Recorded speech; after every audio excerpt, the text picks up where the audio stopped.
Hello. Can you hear me? Excellent. Hello and thank you. It's a real honor for me to be here talking to you today at the end of what has already been the most amazing day of learning and inspiration. My mind, my creative mind, is already buzzing with new ideas and fresh thinking. When you get a whole load of dedicated professionals in a room together like this, and you throw in a few creative thinkers, a few rebels, disruptors we heard about this morning, only good things can come from that. You know, the cross-fertilization that you get of ideas that spark off each other and set up new ideas, new ways of thinking about things. That's really how innovation happens. You know, you go home from a conference like this and you start to think just a little bit differently about some of the things that you're doing. So it's a really wonderful opportunity for all of us. And before I say anything else, I'd also just like to say a huge thank you to the English Australia team for putting all of this together, and also to Pearson for inviting me to be here to talk to you. So thank you to all of them. Change.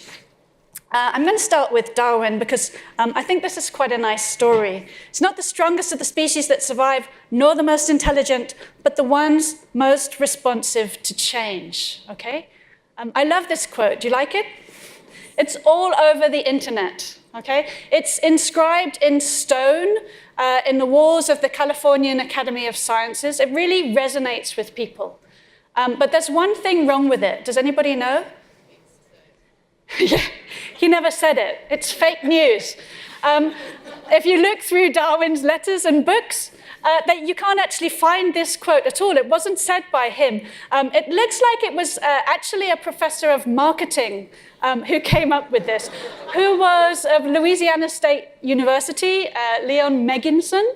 He was talking about Darwin, and he was paraphrasing something that Darwin said. So it is related, but it's not a direct quote. He said something like this. Charles Darwin didn't say that only the strong survive. What he said was that those who survive are the ones who most accurately perceive their environment and successfully adapt to it. So no matter how much we prepare, there will always be large, unanticipated changes over the course of a lifetime. And our job is to make intelligent choices that enable us to adapt to those changes and to capitalize on them, to thrive. So the times, they are a-changing, okay? Did you listen to the playlist of change songs? I went to the session earlier. There's lots of lovely change songs on a playlist, the conference playlist. The times, they are a-changing really pretty fast. And if we want to survive as educators, we may need to start thinking a little bit differently about some of the things that we do in the classroom, thinking both critically and creatively about some of the choices that we make. So if we keep, thinking the same way we've always thought, nothing's ever going to move forward. We're going to get the same old results. We need to think outside the box. That's what they tell us, the education gurus, Ken Robinson and the like. We need to think outside the box. Our learners need to think outside the box. Okay, we need to be creative as teachers in order to find ways to engage our learners. But it's increasingly difficult for us because we're so kind of bogged down with the pressures of standardization and assessment and curricula. But creativity doesn't just have to be thinking outside the box. Sometimes creativity involves thinking differently about the box. So perhaps looking at the situation that you're in, looking at the constraints that are placed upon you, and finding ways of working within that. So creativity often thrives within constraint. It likes to know where the boundaries are, and it likes to push against those boundaries. So that's what I'm going to be talking about. I want to think in this talk about why creativity is so important for us as teachers and learners. I want to look at some of the barriers that we come across to creativity. And thirdly, I want to think about ways that we can nurture a culture of creativity for us, for our learners, but also for us as teachers. So that's the plan. But I'm going to start with Picasso, because that's what you do, right? When you're talking about creativity, you look to the geniuses, Picasso, Mozart, Shakespeare, Trump. No? Maybe not Trump. But we tend to look to the creative geniuses, people whose creative contributions have literally shaped the world that we live in, shaped our cultural experience. But to me, to my mind, creativity shouldn't just be left to geniuses. It's something that is within all of us, something that we use on a daily basis. So as humans, we're wired to be creative. It's what has helped us to evolve. If you think about it, creativity is one of the key things that helps us to move forward as a civilization. When cavemen first started to use tools, he was finding unique solutions to his problems. When he started to paint paintings on the cave walls, he was finding new ways to communicate his ideas and his experiences. And that's what creativity is about finding these new solutions to problems, new ways to communicate our experiences. And language is just a tool that we use to do that, a tool that helps us to communicate with each other across time and across space. And we love to play with language. We like to play around with words. You know, we take words and we mix them up. We take words like breakfast and lunch and we put them together and we get my favorite word. We take Britain and exit and we put it together and we get a complete disaster. But have a look at some of these that appeared on my social media feed recently. Have you ever had one of these? An entire box of chocolates, family-sized bag of crisps, that's my one. By mistake, I'm sorry, I had a bit of a snackcident. Or do you have any of these in your house? Chair robes. Okay. Anybody in the room have teenagers in their house? Just wave your hands. Yeah, I've got 2 teenage boys in my house. If you've got teenagers, your house will have a lot of wardrobe space. And then this, which is perhaps my favorite, because I'm a complete coffee addict. I don't know if it's me that's addicted to the coffee or the coffee that's addicted to me, but this really appealed to me. I found it in my local cafe. I'm feeling a little bit depresso. So this is something we love to do. We play with language, okay? And we do it because it helps us to form relationships with people. Okay, you laughed because we played with the language. And this is something that we do. We do it particularly within groups, within friendship groups. We tend to play on words and play with language. We do it within a family. You might notice that you'll have little kind of jokes within a family that play on language.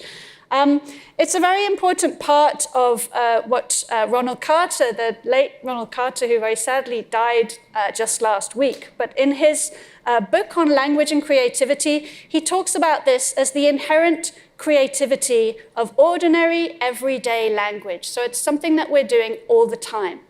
And it's really important that we work on that with our learners. So when we have a conversation with someone, we don't just regurgitate bits of grammar, bits of fixed language and script, but we dig very deep into our linguistic and sociocultural knowledge and understanding, and we draw from that in a way that we feel will help us to really connect with the listener.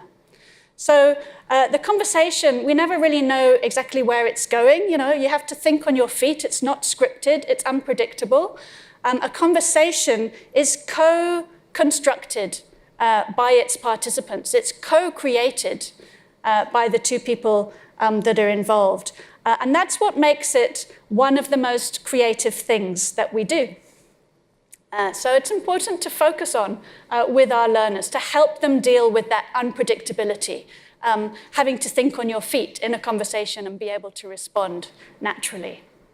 So we're going to have some creative conversations, okay? I'm going to ask you to work with a partner. You can work with the person next to you. If you don't like the look of the person next to you, you can turn to another table and talk to someone else. I don't mind. But I'm going to put some questions up on the board, up on the screen. This is called the yes-no game. I'm going to put some questions up.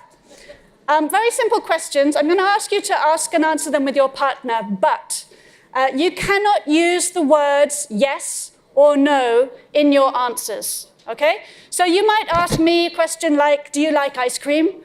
And I have to answer, oh, ice cream, I absolutely love ice cream. It's one of my favorite things, you know, especially Italian ice cream. When we go on holiday to Italy, we always have ice cream at the end of the day in the evening. So you can tell a little story, but you cannot use the words yes or no, okay? Are you ready?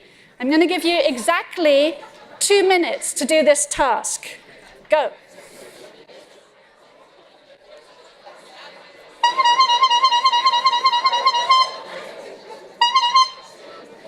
Every teacher should have one of these.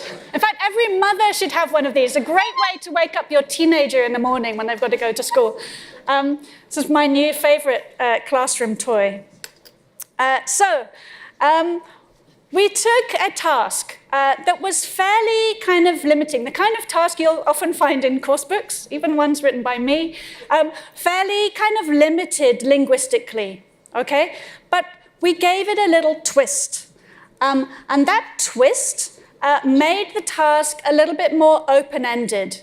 It meant that the learner was required to be a bit more creative with their language use. They're required to kind of invest a little bit more, okay? And that's really what I'm talking about when I'm talking about making activities more creative in the classroom. We're looking for little kind of twists, little ways that we can tweak an activity that will allow it to become more open-ended, allow the learners to personalize, to tell each other stories, you know, to share their stories with each other, and to give value to that, to give value to the outcome. So we're looking for creative, open-ended tasks that require a bit more investment from the learner. And when the learner invests and you give value to that, that's a really special interaction that goes on in the classroom. So stories, you know, our learners bring a whole lifetime of stories to the classroom, and that's a really fantastic resource for us. So one of the kind of small changes that we can make in our classroom is to just allow moments of opportunity for our learners to share their stories with each other and to give them the language that they need to be able to do that. And to give them the tools that they need. Perhaps, you know, there's all kinds of wonderfully creative digital tools, you know, or just simple conversations in the classroom. It doesn't matter how. But just that little change, allowing opportunities for that and valuing that is already really, really motivating for the learners. So I want to think about why creative learning is important for us. Now we know, if we look at Noonan, tells us that good language learners experiment and are creative with language. It's what they do. So the learner doesn't have a word for something. They don't know what the word is. They improvise. They make it up. They choose another word that's similar and they paraphrase. They might draw or mime. So this creative language use is a really important tool for them to have, something that we need to help them to develop. If we look at Zoltan Donier's work, we know that creativity and motivation are very closely linked. So if we look at tasks that are more productive, that promote a creative response, learners find these more satisfying and more motivating. So that personal, open-ended response, it's not difficult. Creative learning engages the emotions, and this is really critical, okay? We feel, and therefore we learn. If you don't engage your learners' emotions, the chances are that the really deep learning just simply won't happen. So emotion and cognition are very closely linked. All of the elements of cognition that we use in education for decision-making, attention, memory, they're all very heavily affected by emotions, if you look at the research. So those two are very clearly connected. We need to engage our learners' emotions as much as possible to get them moved so that they care about what they're doing in the class. And finally, it's multimodal. So creative learning engages the senses, makes use of multimodality. So, and we know, again, if we look at the neuroscience, that that's useful for learning. It makes for more effective learning. If you see a picture and you hear a word, or you see the text and you hear it at the same time, the dual input hypothesis tells us that when the information's going in through two different channels, the brain is more fired up, and that results in more effective learning, deeper.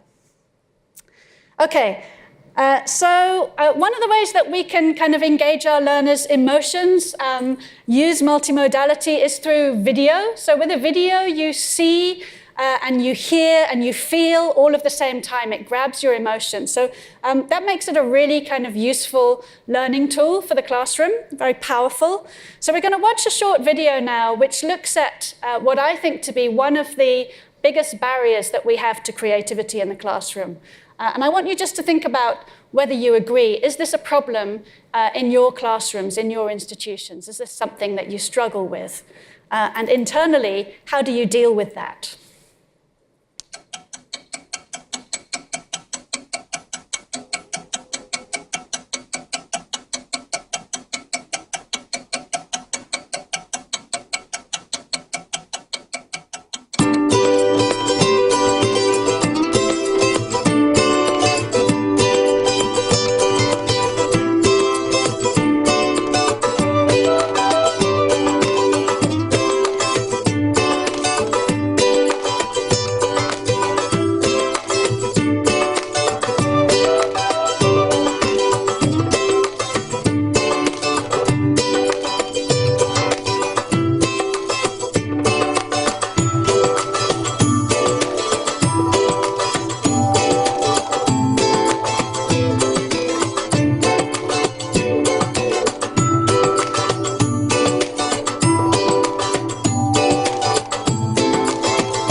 that a problem in your classes? No? You all have all the time in the world? Oh my gosh. I don't know if you're anything like me, but I know that in my classes and in my talks, I'm always quickly moving on. We're under so much pressure to get through the content, to get through the material, that I'm always asking my learners to, quickly do this. When I started teaching in Italy, I was teaching preschool kids, and one day I came into the classroom and all the little kids said, "Kickly." And I was like, what are they talking about? And they said, it's what you always say to us, kickly, quickly. So I think as teachers, we need to be very careful. We need to be really careful that we don't limit or restrict the learning process too much by forever moving quickly on to the next thing, but that we allow enough time and space for the creative absorption of the language, for the learners to come up with a creative response to the material that we're covering. Not too much kickly.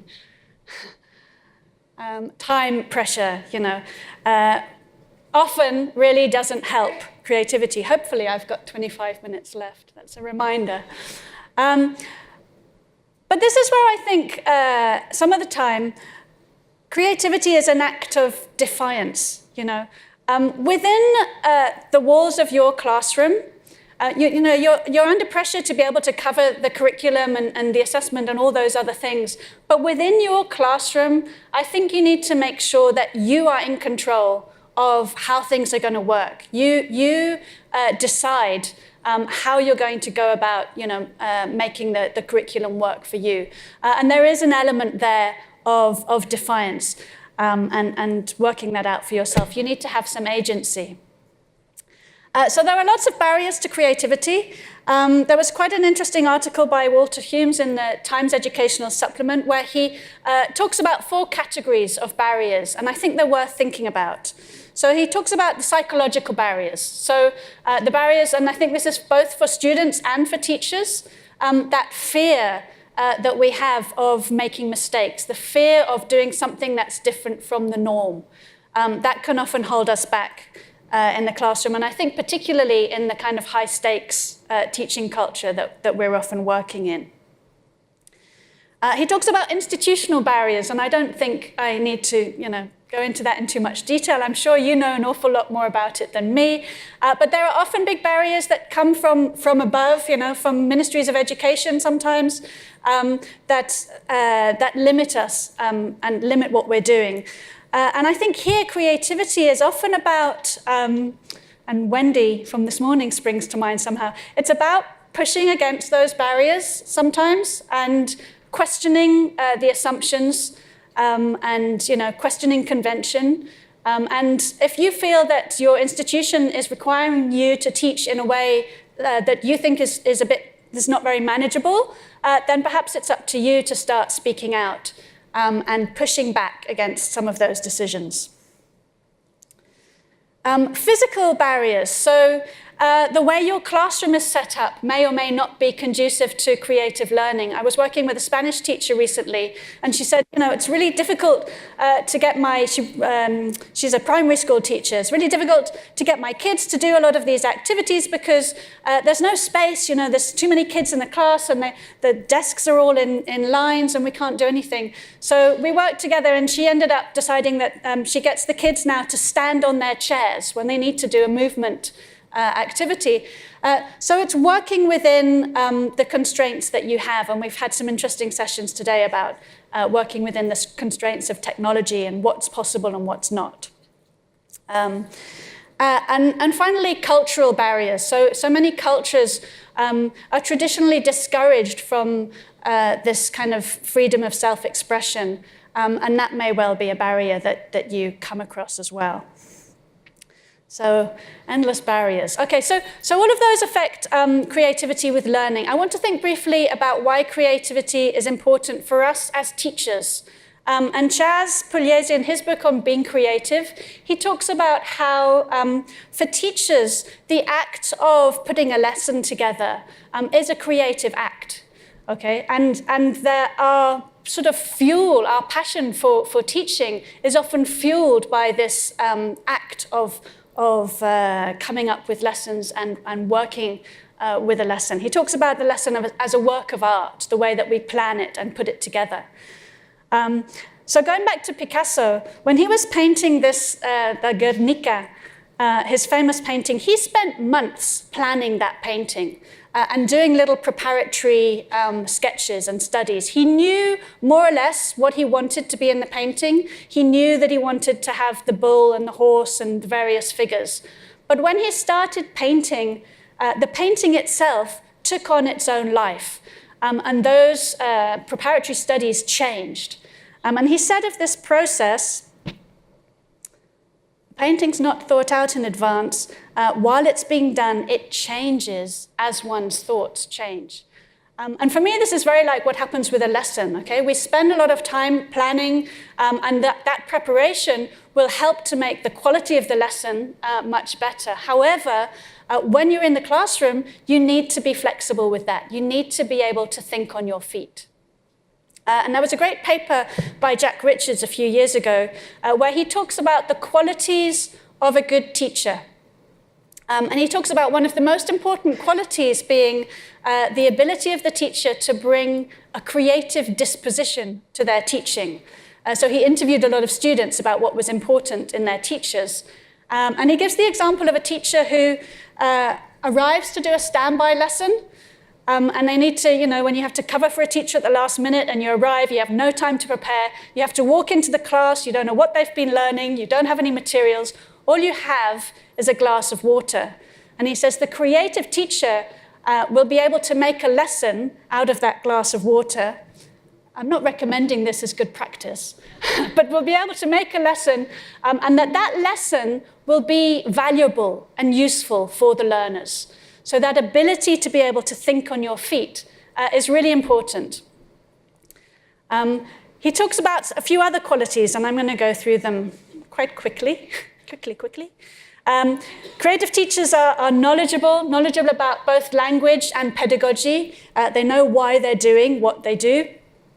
They're confident, and often this confidence comes from experience. It allows us to be a bit more creative in our approach. They're genuinely committed to helping their learners succeed. If you think about teachers from your own past who've been influential, I bet a lot of them will have taken a very personal interest in you and in your success in the subject.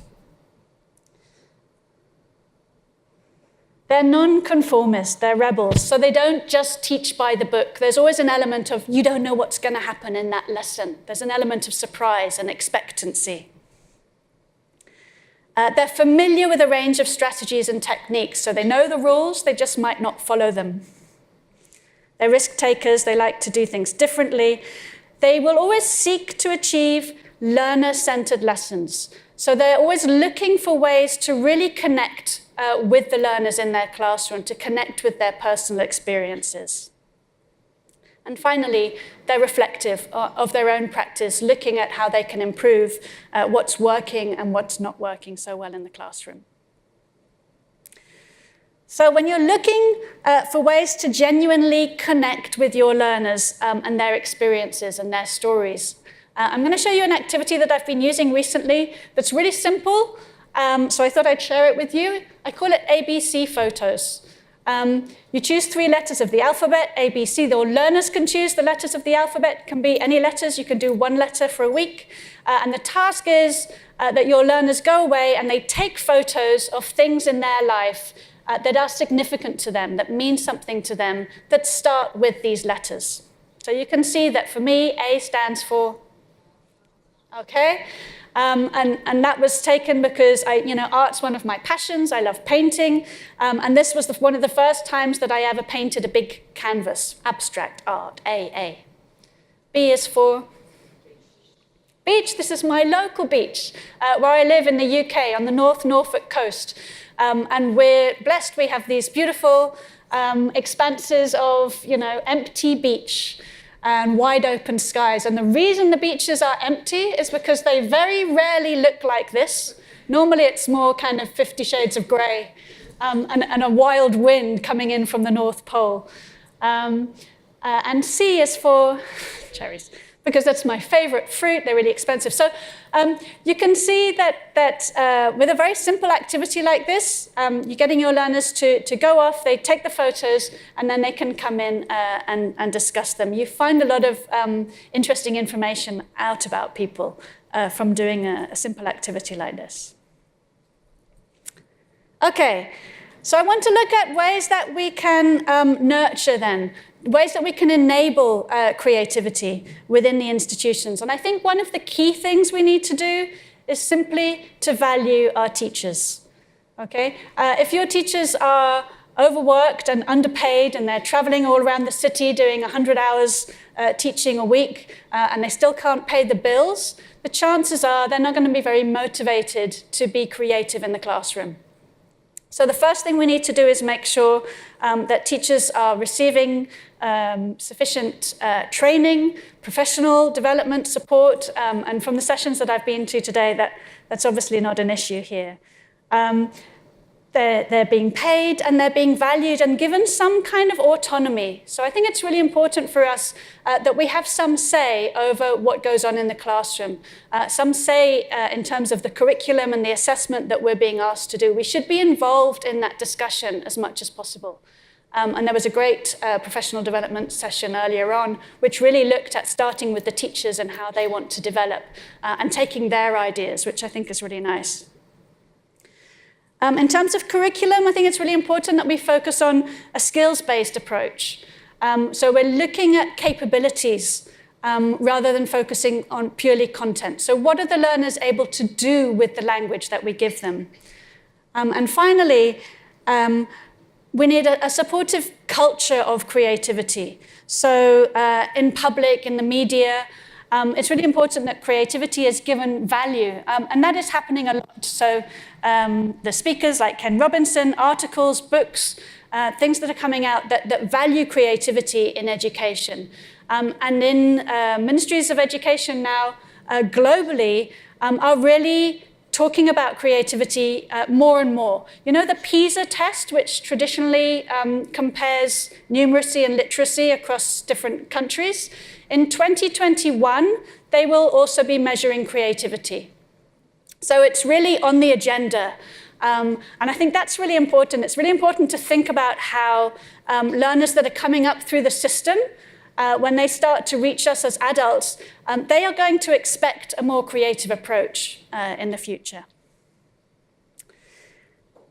So there are some great schools all around the world that are really looking at ways that they can bring creativity into the heart, the teaching and learning ethos. There's a lovely school, Rooty Hill High School. Have you come across that? Here in Australia. They do a lot of work on creativity, and I really like these questions that they ask the teachers about what they're doing. You know, are your lessons small or big, stupid or clever, easy, challenging, copied or original? Which I think is important if we think about the way that curriculum is put together. Very few of us, I think, nowadays work on original materials. We're often working with material that's been given to us. Okay, so does it all end up just being, you know, another thing that we have to deal with then? Along with, you know, the marking and the planning and the preparation, we also need to, you know, encourage creative language use, to be creative in our teaching and learning. Is it just another thing to add on our to-do list? And I'm going to finish with a few things. I think it's important to realize that often as teachers, particularly as lesser experienced teachers, or some of the teachers that I was talking to earlier today who say, well, the problem is I'm just not a very creative person. You know, it doesn't really work for me. The last part of this session is for you, because I'm going to give you 6 ways that you can boost your creativity. And they're going to go quite quickly. So the first one is this: cultivate your imagination. So it's a myth that great ideas come to you in eureka moments. Okay, it happens some of the time. Apparently Paul McCartney woke up one morning and he had the tune of Yesterday in his mind. He dreamt it. But most of the time, that's not how the creative mind works. It works by making interesting connections and associations, and that's a process that can be nurtured. So get yourself a notebook, and every time you have an idea, write it down in your notebook so that those ideas don't disappear. Ideas for lessons, quotes, things you've read. Perhaps keep a folder on your computer or a Pinterest site where you keep track of videos, images, websites, apps that you come across that you can use in your teaching. Great thinkers like Darwin, they kept notebooks so that their ideas didn't just disappear or get memed. I love this one. as a coffee addict, create a coffee house culture in your brain. And this comes from the idea that in the 18th century, people from different spheres of life all came together in coffee houses, and they exchanged ideas. And from that, loads of new ideas were born. Note that they were coffee houses, not pubs. Otherwise, the ideas wouldn't have been quite so valuable. But the best way to get inspiration is to surround yourself with people who have different skill sets to yourself. Learn from other people. And I think a lot of the time when we're being creative in the classroom, it's because, not because we're having to come up with something completely new ourselves, but we take a little bit of this and a little bit of that, something, an activity that we've borrowed from another teacher or something that we read, a piece of methodology, and we pull those together to create a lesson, a bit like a piece of art. Take a reading sabbatical. Apparently, Bill Gates takes 2 weeks off every year just to read. Think weeks, he calls them. He goes up into the mountains and reads and thinks and doesn't speak to his family or have social media. Most of us can't afford that kind of luxury, but you can pile up all of the things around a particular topic that you want to be able to learn about, save them all up, and then spend a long weekend reading the whole thing all together. You're much more likely to make interesting connections and associations during a very intensive reading period like that. A bit like when you're having to write an essay and you read everything at the same time. Share your ideas. So George Bernard Shaw said, if you have an apple and I have an apple and we exchange apples, then we still each have one apple. But if you have an idea and I have an idea and we exchange ideas, then we each have 2 ideas. So opportunities like today when we get a chance to exchange ideas with our peers, exchanging ideas online, offline, through OZLT chats, obviously doing some amazing things. But I think sometimes when we have an idea, we can be a bit protective of it. It's my idea. And I think you worry sometimes that if you give your idea away, that you might never have any more. That might be it. But it doesn't work like that. The more you share your ideas, the more you gain new ones. Solitude bears surprising fruit. If you can find just a short amount of time each day just to be alone, if you can find perhaps somewhere beautiful to walk or to sit and have a look at a view, if you can find time and space in your mind, creativity will very quickly come in and fill that space for you. And finally, doing the same thing every day does very little to spark your creative genius. So try new things. As soon as you put yourself in a new situation, your brain wakes up and starts making interesting connections. So, experiment, try out new things. I love what Wendy said this morning about, just say yes to opportunity and think about it later. David Bowie, I think, was the one who said, that place where your feet don't quite touch the ground, where you're slightly out of your depth, that's the place where exciting things happen, not when you're standing in a safe place. So it's really important for our learners that we are constantly pushing ourselves, taking ourselves right up to the edge, to the place where we don't quite know what's happening anymore. We're not quite sure what to think. That is the place where change happens. And if you never do anything differently, you won't get any change. We need people to be those innovators, to take the risks and to move things forward. They are the people who bend the rules. They are the people who push things forward. And we need you to get positive change in education. Thank you.